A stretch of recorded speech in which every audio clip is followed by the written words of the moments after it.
Durante julho de 2020, um dos mais loucos anos da minha existência e provavelmente da sua também, eu fiz uma viagem de volta. Volta a um local que eu não pisava há muito tempo, como inclusive eu já te falei. No último dia de gravação das entrevistas, eu e meu pai, já acostumados em seguir todos os protocolos de limpeza do microfone e de levar máscaras reservas na bolsa, percebemos que falar com as pessoas já estava dentro dessa rotina que a gente construiu durante um mês. Aí qual dos dois é? Tem travessa e rua. Esse aqui? Numa época em que boa parte das pessoas ainda respeitava o isolamento social, sair de casa toda semana durante um mês foi, sem sombra de dúvidas, uma aventura. A moto. E uma aventura com um significado ainda maior quando eu percebo que eu caminhei junto com meu pai pelas ruas da comunidade que o criou, descobrindo tudo que de grandioso existiu para que uma realidade completamente renovada acontecesse. Eu nasci em 1993. Nessa época, pai não era mais morador da ilha do Chié. As casas já tinham sido construídas e o processo de posse da terra já tinha começado para alguns. E uma vez por semana, no mínimo, com os meus olhos infantis, eu fui observando aquela comunidade existindo. Até enfim deixar de ser criança, virar adolescente e aos poucos entender que local era aquele. Uma favela, ela só vira realmente favela quando a gente aprende o significado de desigualdade. Pensa bem, era um local com ruas asfaltadas, padaria, escola, entre outras coisas. Tinha literalmente tudo no Chié. O Chié era apenas onde a minha avó morava. Mas, aos poucos, essa perspectiva mais inocente some e dá lugar ao ceticismo da realidade brasileira, onde aquele espaço é classificado como diferente de outros espaços, principalmente dos espaços que eu estava acostumado a conviver. Era como se ele tivesse um valor menor. E a verdade, ouvinte, é que do alto da minha arrogância eu acreditava nisso também. Minha avó nunca saiu do Chié, mesmo depois das jornadas do meu pai e do meu tio em construírem uma vida fora da comunidade. Nessas entrevistas eu vi o quanto comum era as famílias continuarem vivendo juntas na comunidade. Não foi o caso da minha. No nosso caso, eu carreguei por anos a bandeira de vender a história do meu pai como a superação de um grande homem que venceu o racismo e a pobreza, para morar num apartamento gigante e colocar os filhos em colégios particulares e, consequentemente, em universidades públicas. A grande narrativa, a jornada do herói do preto favelado brasileiro, a ascensão pelo mérito. E o final feliz era sair de lá, sair do Chié. É como se, apesar de todos os livros e cursos, eu fosse incapaz de entender o orgulho que a minha avó sentia em ter construído, praticamente com as próprias mãos, o seu lar. E sair deste local, do local que ela praticamente sangrou para conceber, seria como largar ela mesma.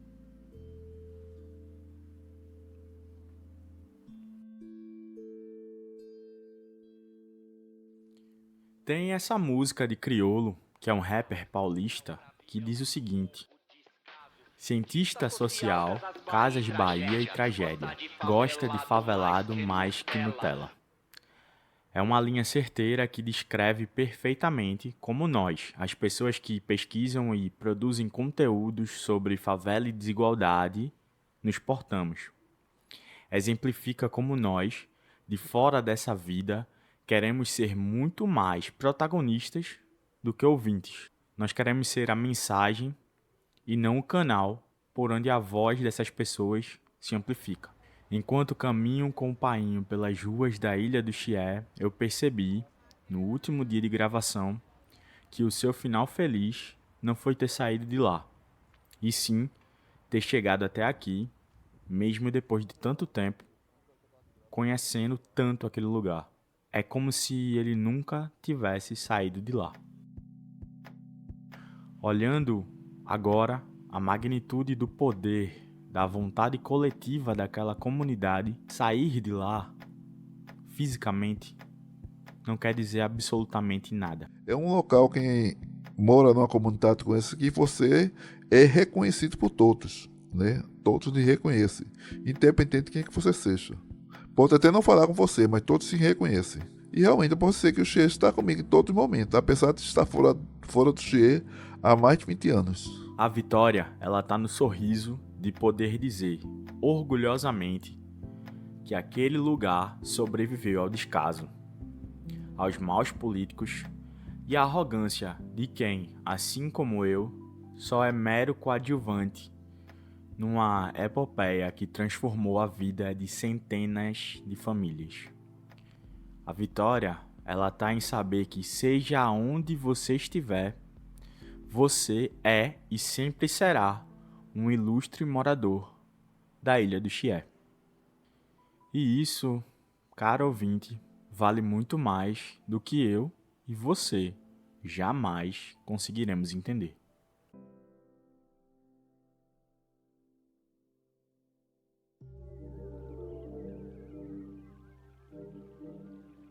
Seja bem-vindo ao último episódio de Chié, podcast documental sobre a comunidade recifense Ilha do Chié.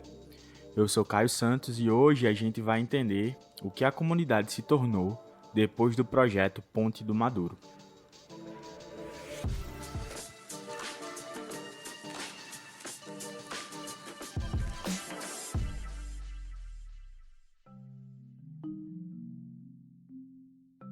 No último dia de gravação das entrevistas, nós falamos com Graça. Meu nome é Maria das Graças de Oliveira. Você já escutou ela no último episódio, quando a gente conversou sobre a figura de seu Tárcio. Eu nasci na Rua Lebinha, lá em Santo Amaro, lá na Rio de Janeiro. Meus pais conseguiram uma casa aqui, né? Que na época a casa era de tábua. Aí a gente viemos para cá, morar aqui. Ele comprou essa casa, né? Mas e meus pais vieram do interior.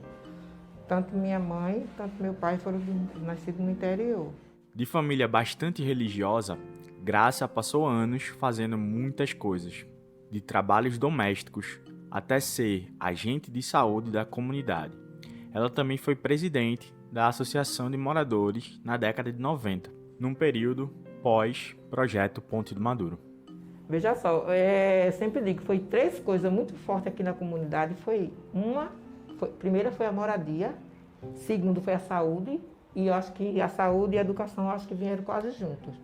Foi 3 lutas que eu achei importantíssimas aqui na comunidade. Foi essa, moradia, saúde e educação, que a gente tem até hoje, né?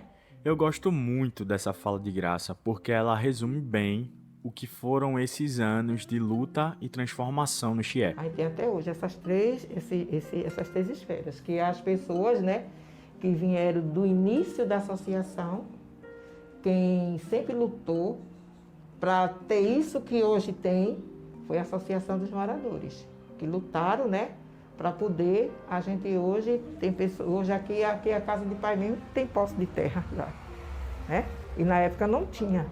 Hoje tem posse de terra aqui essa casa. O projeto Ponte do Maduro não trouxe apenas um legado físico e de infraestrutura. Ele mexeu na ideologia da comunidade. E quando falo de ideologia, eu não me refiro à discussão vazia das redes sociais, mas falo sobre a condição de voz ativa na luta por transformações. Então foi uma luta muito forte e muito admirada, viu? Muito admirada mesmo essa luta.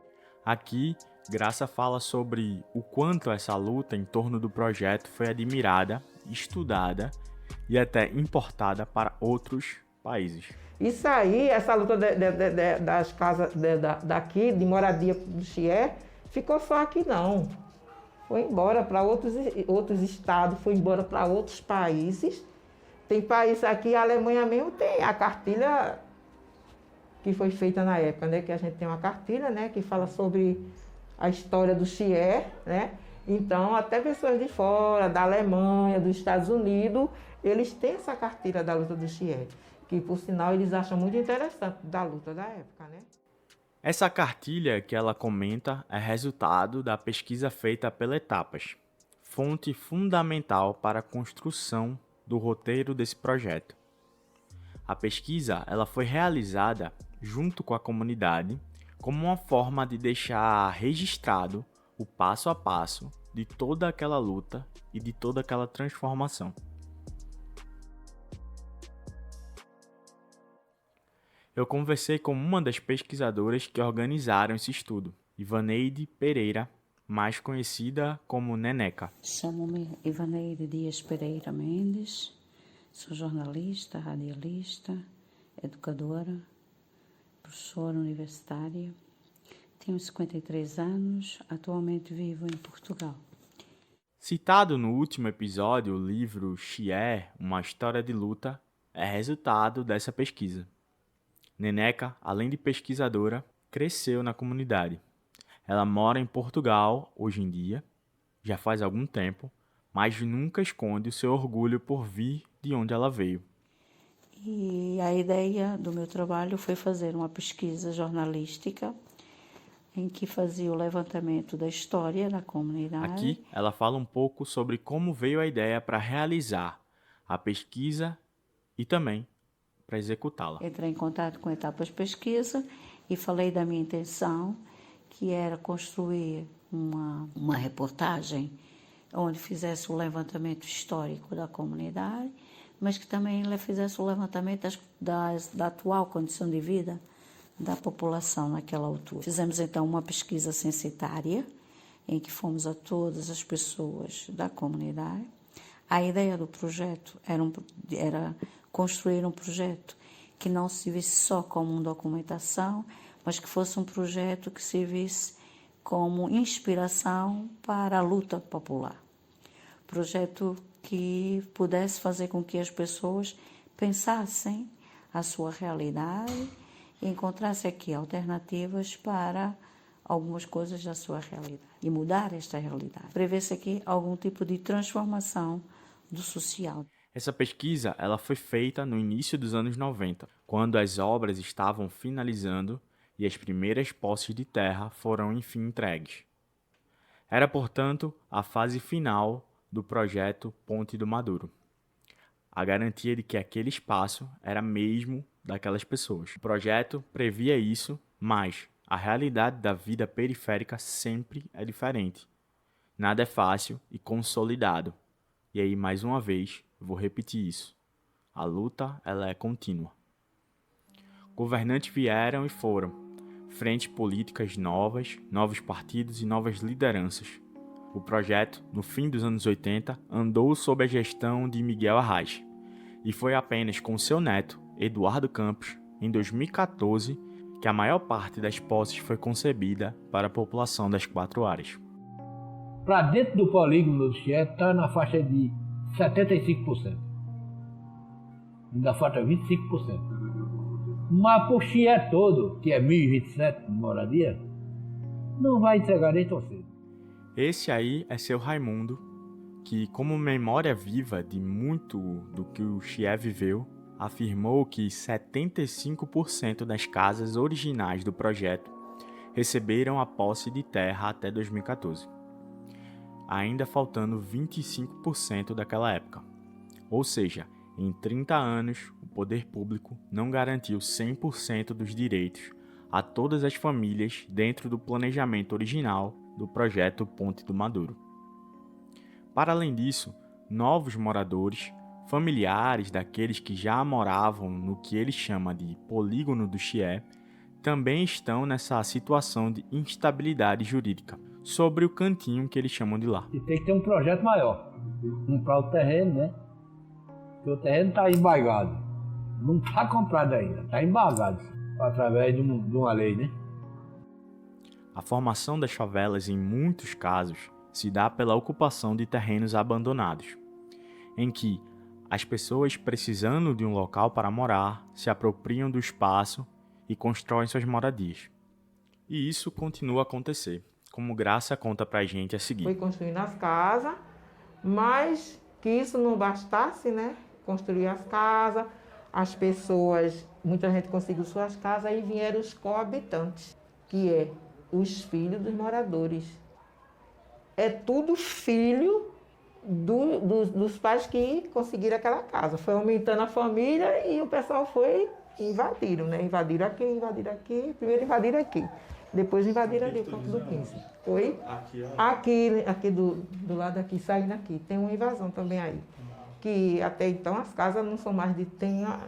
só tem, acho que uma casa de tal, as outras casas é tudo já de tijolo, que o pessoal construíram, né?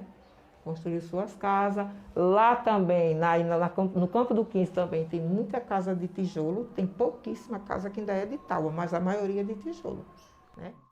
A ocupação do 15 é tratada pelas pessoas que já moravam no Chié como a parte mais complicada da favela, já que ela se anexou pós-transformações do projeto Ponte do Maduro. O que ficou martelando e muito na minha cabeça é o seguinte: se nem as pessoas que estariam em tese no direito de serem contempladas pelo projeto receberam 100% a posse de suas casas asseguradas pela justiça, imagina como é a situação legal das pessoas que surgiram depois. Caótico, né? É sinal de que mais luta vai precisar ser traçada, como também foi, em paralelo à construção das casas nos anos 80, a organização da comunidade para se ter acesso à saúde pelos moradores do Chié.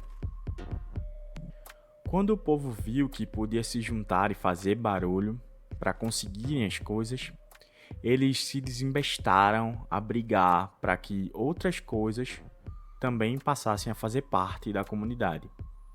Foi assim que, com muita luta e negociação, a associação e seus moradores trouxeram os equipamentos necessários para se ter um posto médico dentro da comunidade. O primeiro posto médico ficou numa casa que já existia e foi comprada para ser usada com esses fins. O posto médico recebeu o nome do seu Tarso, uma homenagem a essa figura tão importante para a luta do povo do Chié. E a questão da saúde começou com a casa, conseguiram um médico, uma enfermeira, né? Porque o pessoal também viu a necessidade que a gente também tinha que ter um posto de saúde, que era uma casa de uma pessoa, Dona Severina, entendeu? Que era a lavadeira, que levava a roupa para fora, né? Que aí a gente construiu. Aí, construiu não, ficou na casa dela mesmo, só dividiu assim, os meninos lutaram para que viessem os equipamentos, conseguiram o médico. Aí depois foi muito mais na frente, foi que o IMIP veio e tomou conta, né? Aí já construiu, já não era mais a casa, aí construiu um prédio, né? Construiu o prédio, que é esse que hoje está aí ainda. A figura do agente de saúde nas comunidades periféricas é fundamental. Carrega a responsabilidade de relatar as demandas da população para os gestores de recursos de saúde. Graça foi agente de saúde por 12 anos. E aqui ela afirma que isso mudou a sua visão sobre a necessidade de brigar pelos direitos básicos. Porque quando eu fui agente de saúde, aí eu ia fazer as visitas. Aí eu via a situação das pessoas, eu escutava as pessoas, tá entendendo? Eu via muita gente precisando de algo. A fala dela me faz perceber a força da conversa, da troca de experiências e de como isso gera um potencial poderoso para a ação coletiva. Aí quando eu ia nas casas, as pessoas cobravam muito isso. Eu acho que o agente de saúde me incentivou a entrar na associação, entendeu? Na questão social. Foi depois do agente de saúde. Graça não é mais agente de saúde da comunidade, mas outra grande personagem dessa história é.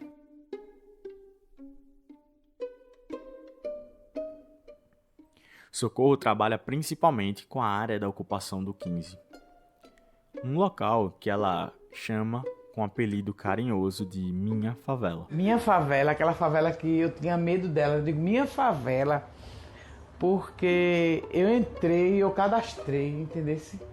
E ficou, não é que ela seja minha, né? Mas como o Graça chegou na minha porta dizendo assim, Socorro, reze por esse povo que seu emprego vai sair dali, né? E quando eu cheguei lá, só realização, coisa boa, né? E eu fiquei, eu não sei como foi que eu inventei essa história de dizer que é minha favela. Tudo que chega lá é da minha favela, eu digo, é assim mesmo. Ela tem esse enorme orgulho do trabalho realizado ali dentro. Tanto que, segundo ela, até tuberculose ela pegou.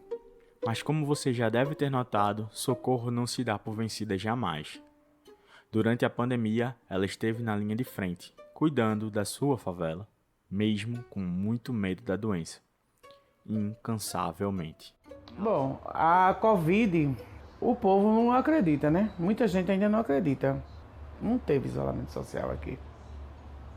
Não teve, porque o povo não acredita, né? Eu acredito muito nesse, porque eu também trabalho com saúde, né? Eu não acreditar, mas aí pra dentro, o povo não se previne. Tem um bar ali, menino, que todo dia, só até 2, 3 horas da manhã, o povo dança, cheira, fuma, faz miséria ali dentro, entendeu? A fala de Socorro, que mistura preocupação e um tanto de comédia ao se referir ao bar lotado, se assemelha à própria visão que eu e meu pai tivemos durante esse mês de entrevistas pela comunidade. Pouca gente de máscara nas nossas andadas, o que gerava uma preocupação sistemática do meu pai, que é grupo de risco.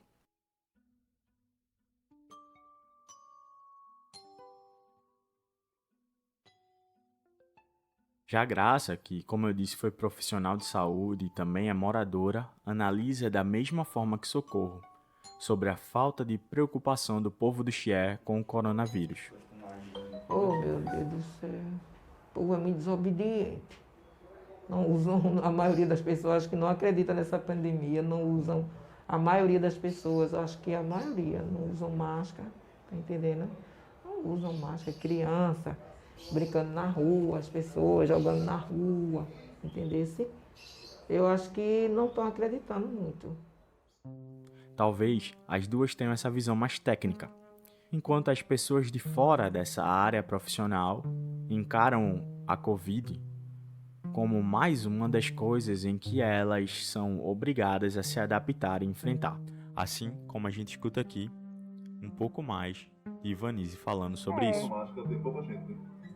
Até que hoje em dia as pessoas usam mais, isso é porque tem hora mesmo que a gente esquece. É um esquecimento, tem hora que eu desço pra ir na barraca ali, quando eu me lembro, aí eu digo, vou voltar mais nada. Porque se a gente tiver de ter, vai ter, porque, tá entendendo? Porque só quem livra a gente é Deus, mais ninguém, tá entendendo? Por mais que a gente faça a limpeza dentro da casa da gente, se a gente tiver de ter, a gente tem, pega em qualquer um canto. Segundo Socorro, na época em que conversamos, 3 moradores do Chié tinham morrido por complicações da Covid-19. Ligamos para ela semana passada e esse número permanece o mesmo. A escola comunitária da Ilha do Chié foi outra adição à vida da comunidade, fortalecendo ainda mais a tese de que, depois que se liga o fogo por transformação, é impossível apagar a chama nas pessoas. A Associação dos Moradores buscou parcerias com ONGs para viabilizar um espaço de alfabetização para crianças e adultos. E na época, o pessoal discutia lá um projeto de alfabetização, né, no Chié, de adulto. Neneca, né, e a Demi me convidou para ensinar na associação. Aí eu disse para ela, Neneca, eu não tenho condições não, Neneca, eu só fiz até a 5ª série. Eu, na época, era a 5ª série, né? Fazia a 4ª série, eu era o primário e começava... Aqui, Fátima relata a importância que esse trabalho dentro da escola teve para a sua vida profissional e para sua formação como uma mulher de luta política.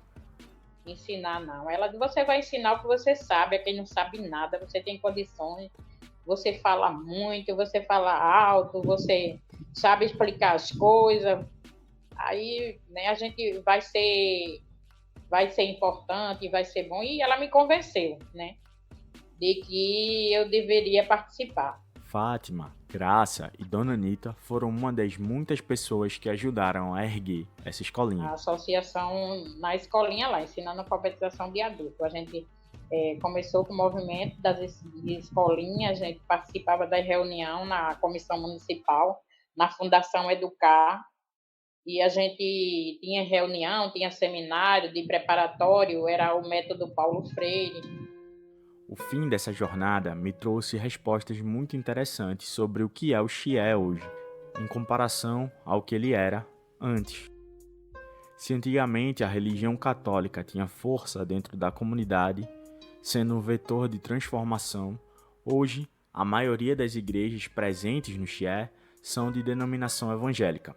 Dentro do Chié tem também um curioso templo maçom, misterioso que não faz parte da vida da comunidade.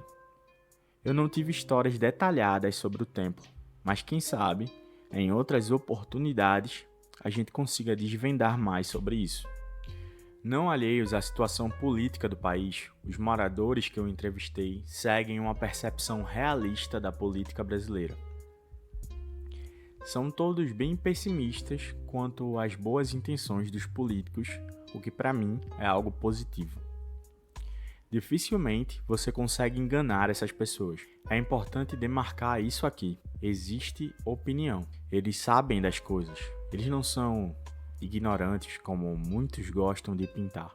Mas, seja sobre Lula ou sobre Bolsonaro, eles têm opiniões próprias que fazem sentido para suas personalidades. Por exemplo, Dona Albertina tem uma postura rígida e até mais conservadora sobre o mundo.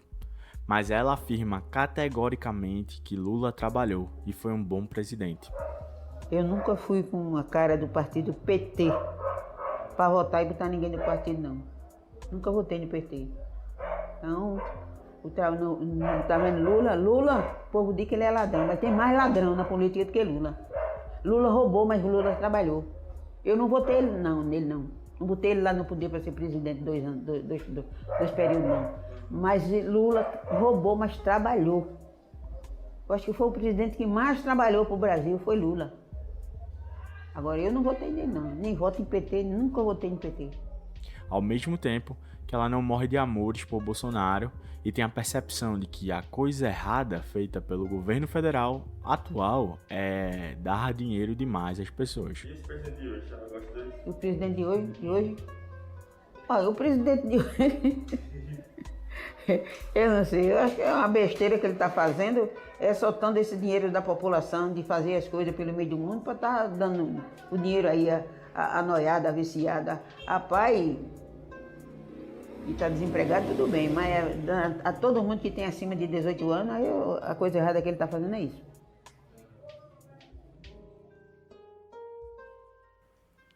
Como Graça me disse em nossa conversa, a comunidade é capaz, no geral, de perceber a diferença entre fazer política e a politicagem. O interesse por trás de cada ação dentro da favela é totalmente perceptível para eles. Porque tem a política e tem a politicagem, né? Tem duas, né? A política e a politicagem. E eu vejo que o político em si, ele só chega na comunidade para se beneficiar. Depois ele vai embora. Entendeu? Então eu acho que as pessoas têm que ter essa consciência. Eu era ativa mesmo. Eu saía para as passeatas de político, entendeu? Na comunidade, pegava o político, botava o político lá e saía. Esse é o meu político. Esse é o meu político. Hoje em dia, eu não tenho coragem de fazer mais isso. Após essa conversa com Graça, eu e meu pai nos encaminhamos para a frente da sede da Associação dos Moradores da Ilha do Chié. Lá, a gente ia esperar a atual presidente da associação para fazer uma entrevista com ela.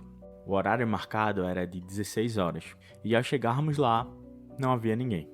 Fomos para a praça que fica próximo à Avenida Agamenon Magalhães, na entrada da comunidade, onde é possível ver a sede sentados de um banco. E lá a gente ficou descansando.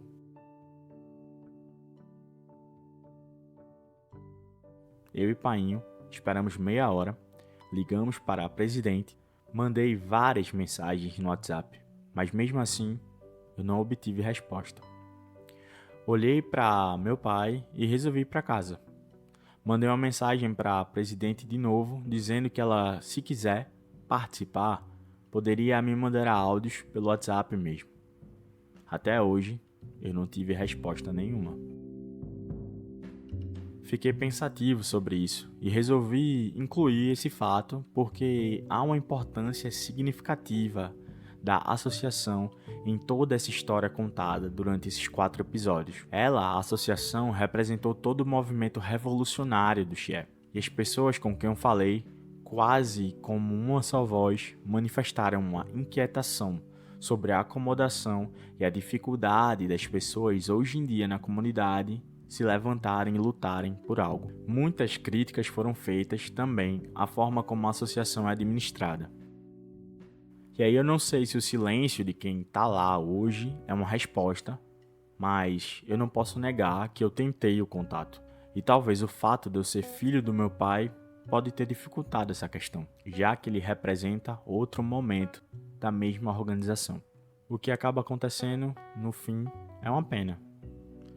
O que tem de interessante para se falar e o que eu consegui levantar é que a associação ainda funciona e às vezes dá alguns cursos de capacitação profissional para o povo do Xie. E também organiza uma feirinha de empreendedorismo ali dentro. Eles têm uma página no Facebook também, onde nas últimas postagens que eu vi, pedem para as pessoas usarem máscara e se cuidarem. Eu não consigo deixar de sentir que lá no fundo eles também querem o melhor para a comunidade. Porque a grande coisa desse processo todo foi ver como as pessoas amam o seu lar, mesmo longe, como meu pai, meu tio ou Fátima, ou perto, tão perto que a irritação da rotina às vezes te faz praguejar contra a própria comunidade, como foi o caso de seu Raimundo, Graça, Socorro, entre outras pessoas. No final das entrevistas, minha pergunta era sempre a mesma. O que é o Xie para você? E as respostas, no fim, no fundo, sempre queriam dizer a mesma coisa.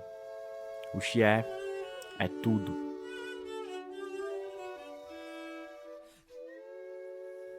É o local que deu pertencimento a quem muitas vezes teve seus direitos negados. É o local onde as raízes cresceram e deram frutos. O local onde a vida continuou, no passar de cada década, no passar de cada contratempo. O Xie é farol para aqueles que não estão mais lá, lembrando sempre que nenhuma dificuldade é maior do que a sua vontade de resistir aos nãos do mundo. Um farol que guia as esperanças para uma vida mais simples, fácil e justa, lembrando sempre que é possível sair da lama, lembrando sempre que é possível existir. É uma história. É uma história muito boa que hoje eu posso dizer a você. Para vista que era nos anos 70 e hoje 2020, estamos no céu. Xie é um podcast documental original de autoria minha, Caio Santos, e que participa do projeto Fomenta NBW. Entendeu? Tudo que eu aprendi na minha vida, eu devo ao Xie.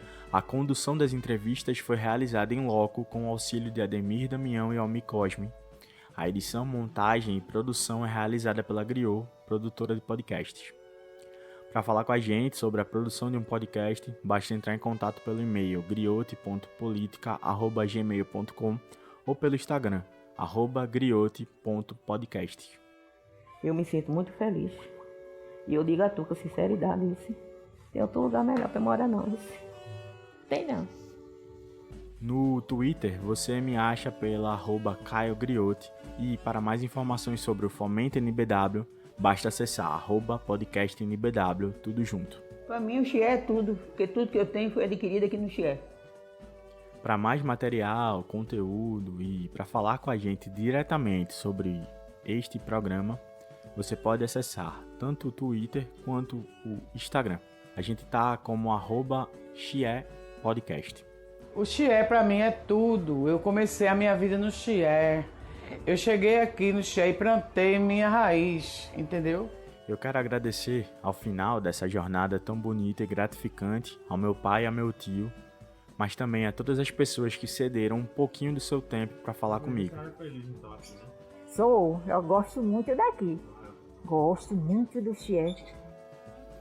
Muito obrigado, seu Raimundo, Dona Albertina, Dona Anitta, Socorro, Graça, Marlene, Dona Dina, Fátima, Neneca e Vanise. De verdade, muito obrigado. O Chié é muito bom. Eu gosto muito daqui, da comunidade. Eu gosto muito da comunidade. Eu também agradeço a André, Ulisses e Barata, meus queridos do NBW, pela oportunidade de mergulhar tanto nessa história e de fazer tanta gente ouvir falar da Ilha do Chié. Esse podcast é um presente para mim e para minha família e por isso eu serei eternamente agradecido.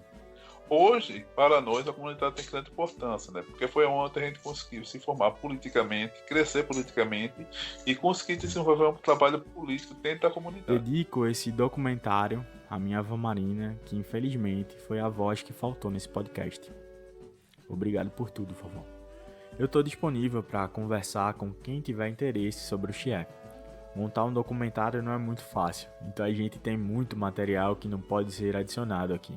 Quem sabe, vem mais no futuro, né? Para ter mais informações de outros projetos, segue a Griot e me segue no Twitter. Por enquanto, eu agradeço profundamente você por ter chegado até aqui. Um grande abraço e eu espero que você esteja e que você continue bem. Essa foi uma história muito maior do que apenas resistir. Isso foi sobre existir.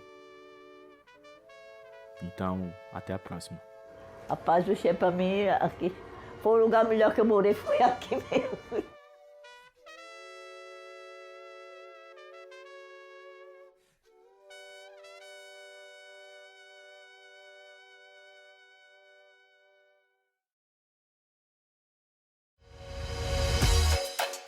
Precisa rever os custos fixos do seu negócio digital? Melhorar o desempenho do seu e-commerce e gerar mais vendas? Aumentar a audiência e o faturamento do seu canal de notícias? Hospede seu site, e-mail, blog e até seu podcast a partir de R$19 por mês com a Server Doing. Os caras são parceiros da Amazon Web Services, hospedando seu site na melhor infraestrutura do Brasil, com suporte técnico 24 horas e atendimento humanizado. Assine agora usando o cupom PODCASTNBW, tudo junto, e ganhe 3 meses de graça. O link está na descrição do episódio.